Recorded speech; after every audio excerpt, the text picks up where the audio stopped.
They were forming a convoy, several hundred people, I don't know how many. My great-grandmother could not walk. And she was with hands like this, and we moved away.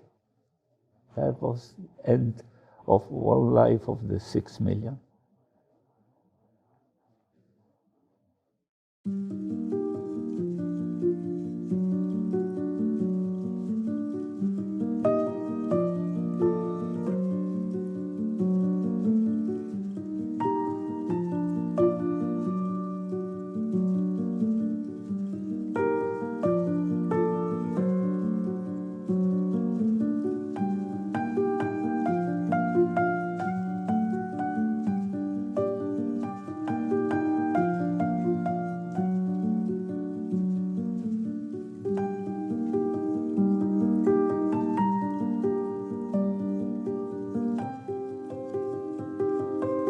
The Romanian government issued a law that all the properties in rural areas shall be confiscated, the Jewish properties, and the Jews cannot live in rural areas. We had with us this great-grandmother, and when they pushed it in this cattle car, she all the time went after my mother. Why did you bring me here? I want to go in the kitchen. When I think today, many times when I think, why did they bring us there? The soldiers started driving us to move toward inside the Ukraine.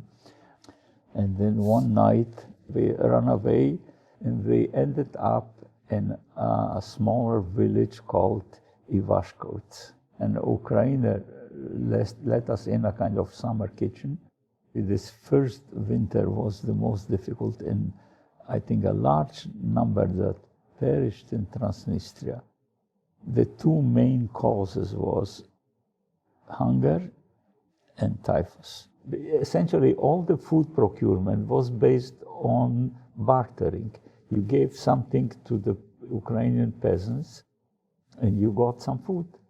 They were supposed not to go outside the village of Ivashkovets. That was the instruction by the Romanian authorities. All the time, every day, we were breaking the rules and all the risk associated with that. And that was the only way to survive. Okay, so let's finish with that. All right. 9 total. Nine grandchildren, yeah. 3 sons and 9 grandchildren. Yeah.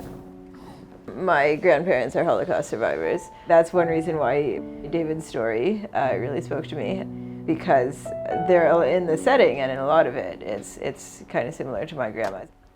Welcome. Thank you. Nice to see you. Good to see you again. This is the ID from Ivashkovci in Transnistria for my father. You see here, they were catching Jews for forced labor. My father decided to go and hiding in the forest. He did not tell my mom where he is. He told me, because they were afraid if the soldiers catch my mom and they torture her, so she would disclose the place where he is, so I may lose both parents. And he stayed about 2-3 weeks in the forest. It's difficult to comprehend, but he survived it.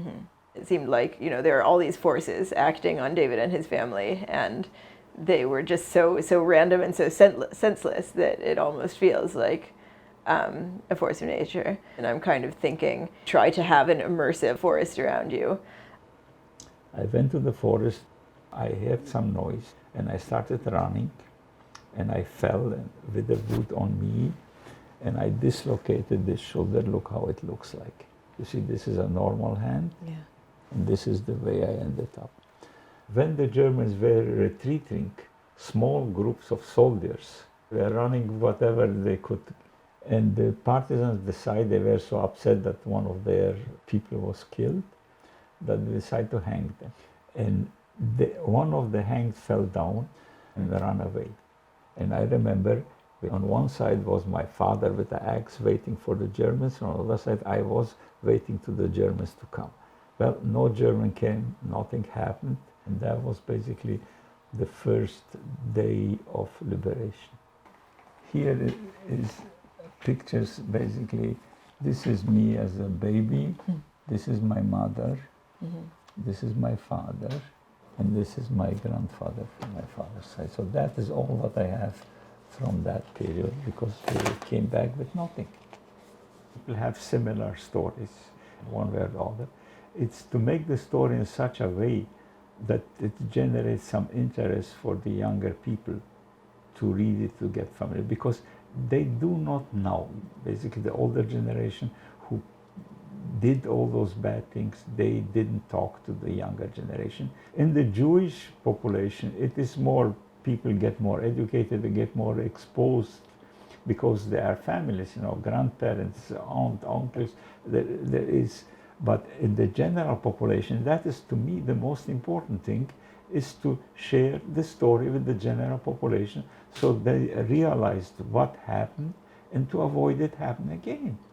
Because they are the one that decide in a democracy where the country, the direction we are moving to. I'd really like to do justice to your great storytelling ability and your very visual and sensory details. Having these stories and in the survivor's own words, and with you being able to choose what to tell and how it's being told, I think that's really important.